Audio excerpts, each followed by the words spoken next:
Welcome all. आज का हमारा जो टॉपिक है वो है टनलिंग थ्रू हार्ड रॉक। इससे पहले हमने एक वीडियो में कवर किया था टनलिंग थ्रू सॉफ्ट ग्राउंड। तो हार्ड रॉक में जब हम टनलिंग करते हैं तो यहाँ पर टनलिंग जो है ना कंपैरेटिवली सेफ होती है और इकोनॉमिकल भी होती है। इसका रीज़न क्या है कि जो हार्ड रॉक है वो काफ़ी स्टेबल होती है और आमतौर पे जो टनल होती है हमारी वो काफ़ी गहराई में होती है रॉक की। तो उससे हमारे को हार्ड रॉक के केस में जैसे ग्रेनाइट रॉक है या ट्रैप रॉक है वो काफ़ी स्टेबल होती है। तो टनलिंग हमारे लिए आसान भी है, सेफ भी है। दूसरा, हार्ड रॉक टनलिंग के केस में जो मेंटेनेंस कॉस्ट है हमारी वो हम बचा सकते हैं, क्योंकि इसमें आपको टेम्परेरी सपोर्ट्स की आवश्यकता नहीं होती। और दूसरा कि जो मेंटेनेंस कॉस्ट है टनल की वो भी हम काफ़ी हद तक कम कर सकते हैं। टनल के अंदर लाइनिंग की आवश्यकता नहीं पड़ती। और जहाँ तक लोड डिस्ट्रीब्यूशन की बात है वो क्योंकि रॉक हमारी हार्ड है तो वो आर्च एक्शन के थ्रू बहुत अच्छे से लोड ट्रांसफ़र हो जाता है। अब टनलिंग के लिए जो सिस्टम है हमारा, कई बार हम क्या करते हैं कि मेन टनल के पैरेलल हम एक पायलट टनल बना देते हैं और टनल के जो कंस्ट्रक्शन का काम है उसको स्पीड अप करने के लिए पायलट टनल का हम प्रयोग करते हैं।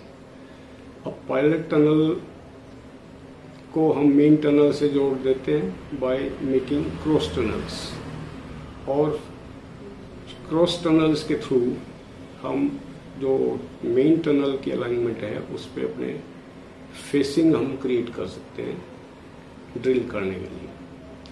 तो इससे क्या फ़ायदा होता है हमारे को, एक तो मेन टनल कंस्ट्रक्ट करने के लिए एडिशनल हमारे को फेसेस मिल जाते हैं, क्योंकि नॉर्मली जो वेंटिलेशन शाफ्ट होती है, वेंटिलेशन शाफ्ट के थ्रू या उनकी जो पॉइंट होते हैं उनके थ्रू हम फेस क्रिएट करते हैं टनल एक्सपेशन के लिए, टनल अलाइनमेंट के ऊपर। और वो जो है वेंटिलेशन शाफ्ट है वो काफ़ी दूर होते हैं आपस में, तो उनके काफ़ी दूर होने की वजह से एडिशनल फेस आपको क्रिएट करना हो टनल अलाइनमेंट के ऊपर, तो हम क्रॉस जो अपनी टनल्स हैं, पायलट टनल्स और जो मेन टनल को जोड़ती हैं, क्रॉस टनल्स को हम वेंटिलेशन शाफ्ट के बीच में से हम निकालते हैं। वेंटिलेशन शाफ्ट के बीच में एडिशनल हमारे पास एक वर्किंग स्पेस बन जाता है, वर्किंग जो है फेसिंग हमारे पास मिल जाती है, वर्किंग चैम्बर आपको मिल जाता है टनल अलाइनमेंट के ऊपर, जिससे कि हम टनल कंस्ट्रक्शन का काम सेफली और स्पीडली कर सकते हैं। बाद में ये जो पायलट टनल है इसको बाद में हम ड्रेनेज पर्पस के लिए या मेंटेनेंस पर्पस के लिए यूज़ कर सकते हैं। अब बात आ जाती है टनल कंस्ट्रक्शन की या methods of tunnelling in hard rock. तो इसको हम दो तरह से ले सकते हैं। One is the traditional method. अब ट्रेडिशनल जो मेथड है उसके अंदर हम क्या करते हैं, क्योंकि रॉक इज हार्ड तो हम क्या करते हैं, पावर ड्रिल्स का यूज करके हम टनल के फेस को अटैक करते हैं और पावर ड्रिल्स की हेल्प से उसमें बहुत सारे ड्रिल होल्स करते हैं पर्टिकुलर स्पेसिंग के ऊपर।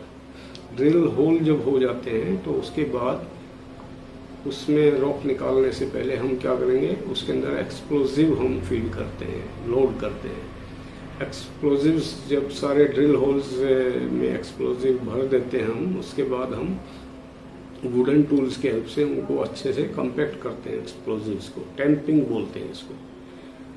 तो टैंपिंग करने का पर्पज़ ये होता है कि जो हमारा एक्सप्लोजिव है वो अच्छे से ब्लास्ट हो और काफ़ी जो इन्फ्लुएंस एरिया है वो उसका बढ़ जाए।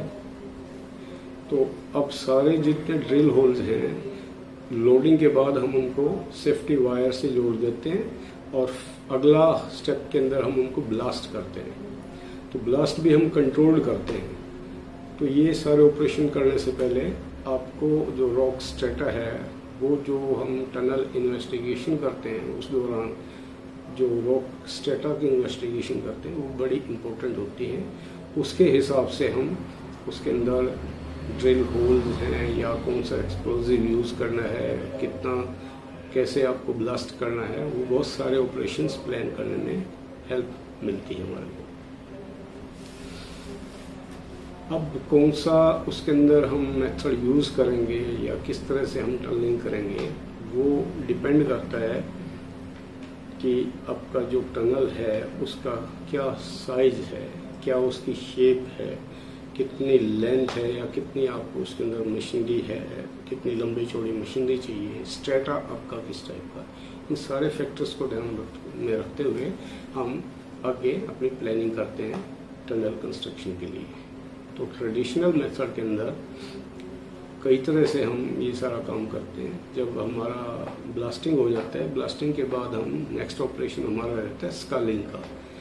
तो ब्लास्टिंग में जो पत्थर टूटता है, डेब्रिस इकट्ठा हो जाता है, लेकिन कुछ लूज पार्टिकल्स रह जाते हैं, लूज स्टोन्स ऊपर रह जाते हैं, तो उनको हम बाय यूजिंग सिंपल टूल्स उनको हम हटा देते हैं, ताकि जो मकिंग ऑपरेशन है, लास्ट जो अगला ऑपरेशन है जिसमें जो डेब्रिस इकट्ठा हुआ उसको रिमूवल का काम होता है, ताकि मकिंग ऑपरेशन के दौरान कोई एक्सीडेंट ना हो। और मकिंग करने के बाद जो अगला हमारा ऑपरेशन होता है, हम सेकेंडरी उसके अंदर उसके साइज को बढ़ाने के लिए सेकेंडरी हम फिर ब्लास्टिंग करते हैं इसी प्रकार से। और ये काम हम जब तक करते हैं जब तक कि आपका पूरा टनल का सेक्शन न मिल जाए आपको। और लास्ट में लाइनिंग का काम होता है, या टनल के टॉप को कहीं से सपोर्ट करना है, तो ये सारा काम लास्ट में होगा। तो this is the traditional method of tunnelling in hard rock. अब ट्रेडिशनल मेथड में हम किस तरह से हम टनल को अटैक करते हैं, उसमें से किस तरह से हम एक्सक्वेशन का काम या टनल ड्राइविंग का काम करते हैं या टनलिंग का काम करते हैं, वो कई तरह से हम इसको कर सकते हैं। जैसे कि पहला मेथड है फुल फेस मेथड। तो फुल फेस मेथड में क्या करते हैं, जितना भी टनल का जो सेक्शन है, हम पूरे के पूरे फेस को एक साथ अटैक करते हैं। मतलब पूरे फेस को एक साथ हम जो ड्रिल करने का काम है वो एक साथ हम करेंगे। लेकिन अगर टनल सेक्शन काफ़ी बड़ा है तो हम अपने काम को सेफ करने के लिए और आसान करने के लिए हम पूरे क्रॉस सेक्शंस को अलग अलग सेक्शंस में डिवाइड कर देते हैं। जैसे कि मान लो 1, 2 या 3 सेक्शंस में आपने पूरे सेक्शन को डिवाइड कर दिया, तो सबसे पहले हम जो सबसे ऊपर वाला पार्ट है उसको रिमूव करते हैं सिंपल, उसके अंदर मंकी ड्रिफ्ट बना करके और उसके अंदर फिर ड्रिल होल्स करके और सिंपल हम ब्लास्टिंग करके उसको अलग कर लेंगे। एडिशनल सपोर्ट्स की यहाँ आवश्यकता नहीं है, जैसे कि आप डायग्राम में देख सकते हो। हम उसके बाद सेकंड सेक्शन को इसी तरह से रिमूव करेंगे और फिर थर्ड सेक्शन को, जब तक कि पूरा सेक्शन आपका नहीं अचीव हो जाता। तो बहुत इसमें बहुत सेफ है, इसके अंदर हम ऑपरेशन कर सकते हैं और आराम से हम टनलिंग कर सकते हैं, because the rock is stable. We don't need to provide additional और टेम्परेरी सपोर्ट्स। सेकंड जो मेथड आ जाता है वो है हमारा हेडिंग एंड बेंचिंग मेथड। तो हेडिंग और बेंचिंग मेथड वहाँ पर हम यूज़ करते हैं जहाँ पे हमारा जो रॉक है वो ज़्यादा साउंड ना हो, ज़्यादा स्टेबल ना हो। तो हम पहले ऊपर वाले पोर्शन को अटैक करते हैं और एक हेड क्रिएट करते हैं, उसके अंदर ड्रिल होल्स करके और उसी तरह से हम ब्लास्टिंग करके या एक्चुअल स्टेटा को देखते हुए जो भी हम ऑपरेशन प्लान करेंगे उस हिसाब से हम हेडिंग में ड्रिल्स करके और फिर उसको रिमूव करते हैं उस मटेरियल्स को।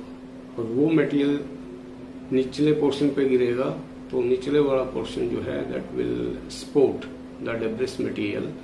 आल्सो उस मटेरियल को रिमूव करने से पहले, क्योंकि रॉक ज़्यादा सॉलिड साउंड नहीं है, तो आप जो बेंचिंग जो बेंच का काम करता है, नीचे वाला पोर्शन, उस पे आप टेम्परेरी स्ट्रक्चर्स इरेक्ट करके आप टेम्परेरी सपोर्ट्स भी टॉप को दे सकते हो। और फिर हम उसमें से मकिंग ऑपरेशन करते हैं, मतलब रिमूवल ऑफ डेब्रिस हम सारा करते हैं। तो इसी तरह से हम फिर हेड को आगे बढ़ाते जाएंगे और बेंच को भी पीछे से हम एक्सक्वेट करते जाएंगे till the whole tunnel is excavated. तो थर्ड ऑपरेशन है हमारा, जिसके अंदर हम करते हैं bottom stopping, bottom heading and top spotting. तो इसके अंदर क्या करते हैं हम, टनल का जो भी सेक्शन है उस पूरे सेक्शन को हम निचले पार्ट को हम पहले अटैक करते हैं। उसके लिए वही कन्वेंशनल तरीके हैं हमारे पास, मंकी ड्रिफ्ट बना करके या डायरेक्ट आप लोअर पोर्शन के ऊपर आप ड्रिल होल्स करके और ब्लास्ट करके आप कर सकते हो। और ऊपर फिर आप ऊपर की तरफ बढ़ाएंगे उसको। तो ये वहां पर होगा जहां पर आपकी रॉक ज्यादा स्टेबल है, ऊपर से पत्थर गिरने के चांसेस ना हो। तो इस ऑपरेशन को हम जारी रखेंगे जब तक कि पूरा फेस आपका एक्सक्वेट ना हो जाए। एक थर्ड मेथड है हमारा, फोर्थ मेथड हमारा है ड्रिफ्ट मेथड। ड्रिफ्ट मेथड में हम क्या करते हैं कि जो टनल का पूरा फेस है उस पूरे फेस पे हम एक साथ, क्योंकि एक्सक्वेशन नहीं कर सकते, हम क्या करते हैं इसके सेंटर में एक ड्रिफ्ट तैयार करते हैं, that is called monkey drift. और ये हमारी होती है 2 to 3 metre square metre size की, और कम से कम स्टार्टिंग में हम इसको मिनिमम 1 मीटर डीप हम बनाते हैं सेंटर में। अब सेंटर में आपके पास एक स्पेस बन गया।